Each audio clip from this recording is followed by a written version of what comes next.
बोलो आस मैया की जय। आज आस मैया आप ये नहीं जानते हो तो हम बता दें कि लगत बैसाख दौज को आसन की दौज बोलते हैं, जिसमें कि हर एक अपने सनातन धर्म में कहा गया है ना कि 26 करोड़ देवी देवता हैं। तो यहाँ सनातन धर्म में तो प्रतिदिन हमारे देवी देवताओं का उत्सव होता ही रहता है। तो वही लगत बैसाख दौज को आसन की दौज मनाते हैं और इसमें हम पूजा करते हैं। वही कथा हम आप सबको सुनाने जा रहे हैं। तो इस कहानी में क्या होता है, जो लोग भी यह आसन की दौज को पूजा करते हैं उन्हें अपने मन वांछित फल की प्राप्ति होती है। और इसमें कौड़ी की पूजा की जाती है। हम उसको नहीं दिखा सकते हैं क्योंकि जो कोई लोग भी उस कौड़ी की पूजा करता है उस कौड़ी को अपनी को दिखाता नहीं है। कौड़ी सबको ही जानता है। कौड़ी कैसी होती है, क्या होती है। दीपावली को भी कौड़ी की पूजा की जाती है, इसलिए कौड़ी को नहीं दिखाया जाता है। कौड़ी की अपनी पूजा करके रख ली जाती है। मैं सुना रही हूँ आप सबको कहानी। तो कहानी में क्या है कि एक राजा था। एक राजा के एक बहुत प्यारा पुत्र था। तो पुत्र को क्या था, राजा बड़े स्नेह प्रेम से अपने पुत्र का पालन करते थे, क्योंकि राजा के इकलौता एक ही पुत्र था। राजा का इकलौता पुत्र होने की वजह से राजा अपने पुत्र को अधिक स्नेह करते थे। लेकिन राजा का पुत्र था कि वो जो पानी भरने वाली पनियारी होती हैं, पानी भरने जो लेडीजें जाती थी पहले, उनके घड़े मटके सब तोड़ दिया करते थे राजा के कुंवर। अब जब राजा का कुंवर सब घड़े मटके तोड़ दिए करते थे तो एक दिन राजा को मन में उनसे राजा से शिकायत कर दी सब लोगों ने आकर के कि देखो राजा, तुम्हारा पुत्र कैसा है जो सब घड़े मटके तोड़ देता है। ये तो राजा ने कहा तो हमारा ये पुत्र घड़े मटके सब तोड़ देता है, तो तुम सब लोग ऐसा करो कि एक पीतल के घड़े मटके सब बनवा लो। उन सब ने घड़े मटके सब पीतल के बनवा लिए। लेकिन पीतल के घड़े मटके बन गए तो उनने क्या किया कि पीतल के घड़े मटके होने के बावजूद उनने भी तीर कमान पीतल के बनवा दिए। राजा के कुंवर थे तो वो तो पीतल के फूटने लगे। वो फिर लोग आए, उन्होंने फिर शिकायत की, महाराज हम क्या करें, आपका पुत्र तो पीतल के बनवा लिए हैं घड़े मटके, इस कारण हमारे पीतल के फोड़ देते हैं।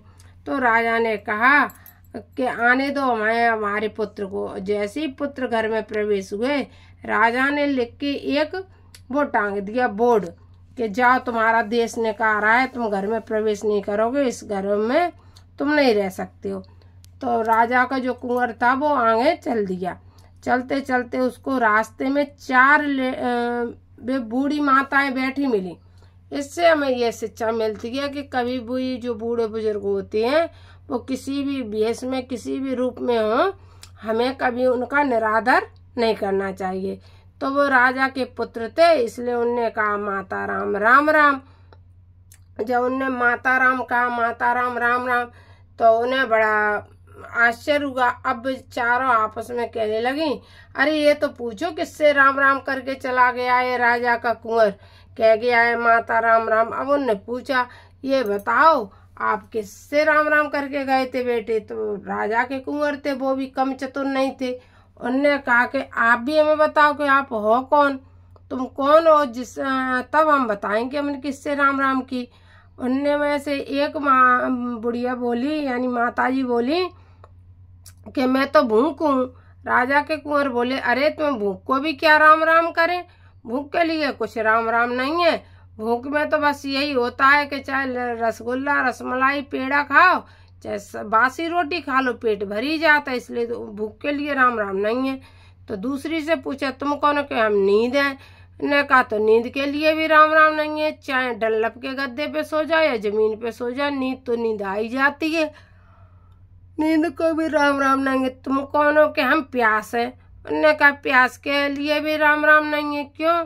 कि प्यास में क्या है, चाहे ठंडा पानी पी लो, गर्म पानी पी लो, जैसा पानी हो वैसा पानी पी सकते हैं, प्यास के लिए कुछ राम राम नहीं है, इसलिए प्यास के लिए राम राम हम नहीं करेंगे। उन्होंने कहा चलो ठीक है, प्यास के लिए भी राम राम नहीं है, ऐसे प्यास का। अब चौथी से पूछा, तुम कौन हो? वो बोली हमें आस मैया। उनने कही कैसी आस?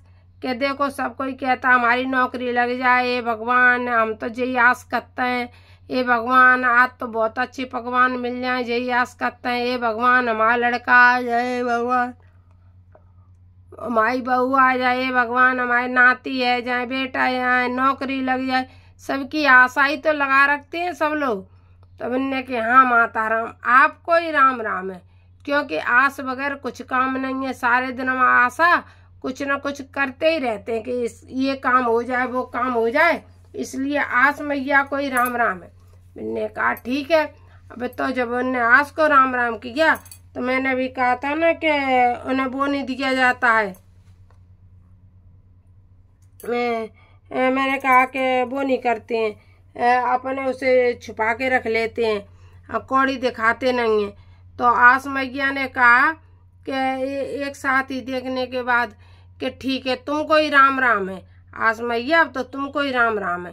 तो मैंने कहा ठीक है आस मैया को राम राम है। तो उन्हें एक कौड़ी दे दी राजा के कुंवर को कि जाओ ये कौड़ी ले जाओ, और तुमने आस को राम राम किया तो तुम इस कौड़ी को जब भी जरूरत हो रख के और बैठ जाया करना, फिर तुम्हारा सब काम तुम्हारी मन मर्जी से होने लगेगा। ठीक है।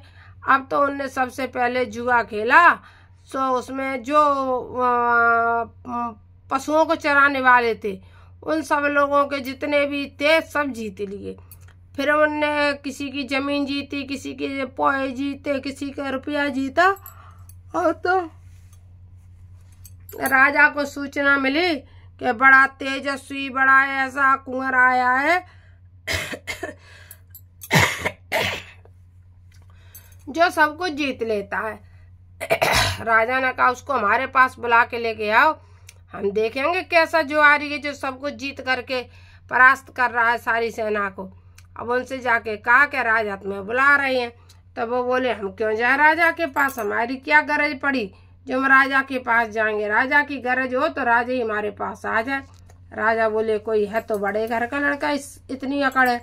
राजा गए, राजा का भी सब कुछ उनने राज्य पाट जीत लिया। उनने अपनी पत्नी से कहा महारानी यदि कोई अपने से बड़ा आ जाए तो क्या करे। महारानी बोली अपने से बड़े को अपनी बेटी दे दो, वही बड़ा है जिसे अपन अपनी बेटी देते हैं। तो उनने कहा जात पात का कैसे पता लगेगा। उनने कही जात पात का मैं पता लगा लूंगी। कि ठीक है। उनने कहा घर में भोजन के लिए बुला, भोजन के लिए बुलाए। उनने अच्छे घरों का राजाओं का कुंवर होगा तो चाका चूकी करेगा। उनने कई तरह के व्यंजन बना करके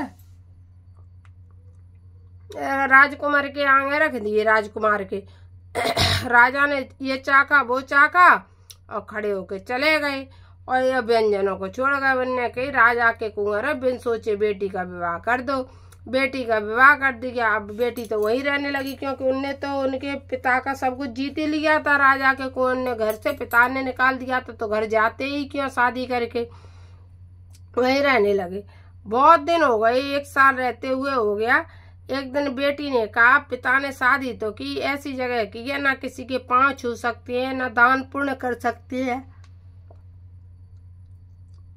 जो कुछ भी है सब यहीं समाप्त हो जाता है।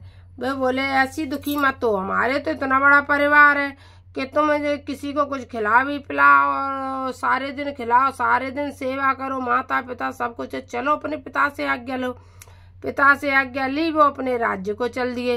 राज्य को चल दिए। रास्ते में वही 4 माताएं फिर मिली बूढ़ी बुढ़िया। उनने पहले कह दिया अपनी पत्नी से सुन देख 4 बुढ़ियां मिलेंगी, ऐसे गंदे से कपड़े पहने होंगी, फकीर सी लटूरा फकीरे होंगी, लेकिन तू उनसे घृणा मत करना, इस लड़के को उनकी गोद में रख देना। उसने कहा ठीक है। अब वो जैसे ही निकली सो बुढ़िया मिली और लड़का उन्हें अपना लेके उस बुढ़िया की गोद में रख दिया। वे बोले अरे तुम राजा की बेटी हो, इतनी सुंदर हो, इस बच्चे को हमारी गोद में क्यों डाल रहे हो। उनने कहा वे भी चतुर थी, पहले ही उन्हें राजकुमार ने पढ़ा दिया था। इसलिए बोली जो कुछ भी है तुमने ही तो दिया है, इसलिए आप इसे गोद भर के खिलाओ मैया, इस बालक को खूब खिलाओ। उनने गोद भर के खिलाया, चिरंजीव का आशीर्वाद दिया और कहा कि जो कोई बूढ़ी जैसे माताएं वगैरह होती हैं, वृद्धावस्था के कारण उनसे घृणा नहीं करेगा, उनके सारे काम अच्छे अच्छे बन जाएंगे। और लगत बैसाख दौज को जो आसन की दौज की पूजा करेगा उसके समस्त कार्य सिद्ध हो जाया करेंगे। इसलिए आसन की दौज को जभी से ये आस मैया की कथा प्रारंभ हो गई। नमो राघवाय। जय श्री सीताराम, जय श्री सीताराम। फिर अब तो वो क्या हुआ कि वो पहुंचे अपने महल में। राजा को पता लगा कि कुंवर आ रहे। राजा बहुत खुश हुए, देखा तो कुंवर आए, कुंवर के साथ बहू आई, बहू के साथ नाती आया। वे बहुत प्रसन्न हुए कि हमारा तो घर परिवार, लड़का निकाला सो निकाला, सब घर परिवार पूरा हो गया। खुश हो गए। आस मैया को उन्हें पूरे शहर में ढिढोला पटवा दिया कि जो भी व्यक्ति बैसाख लगत दौज को कौड़ी की पूजा कर लिया करेगा, बड़े भक्ति भाव से ये लंबी लंबी पूड़ियाँ बना ली जाती हैं। पूड़ी खीर ऐसी बना लो, सब्जी बस भगवान को भोग लगा दो, आस मैया को खिला दो, थोड़ी अग्यारी वगैरह कर लो, बस यही पूजा होती है। कोई लंबी विधि भी नहीं है, पर सरल पूजा है, लेकिन इसका फल बहुत अधिक में है। फूल माला कुछ भी चढ़ा, माँ इसमें कौड़ी की पूजा करनी होती है। कौड़ी हो, अपनी कौड़ी माई रखी, हम उसे दिखा नहीं सकती हैं। नमो राघवाय। जय श्री सीताराम, जय श्री सीता।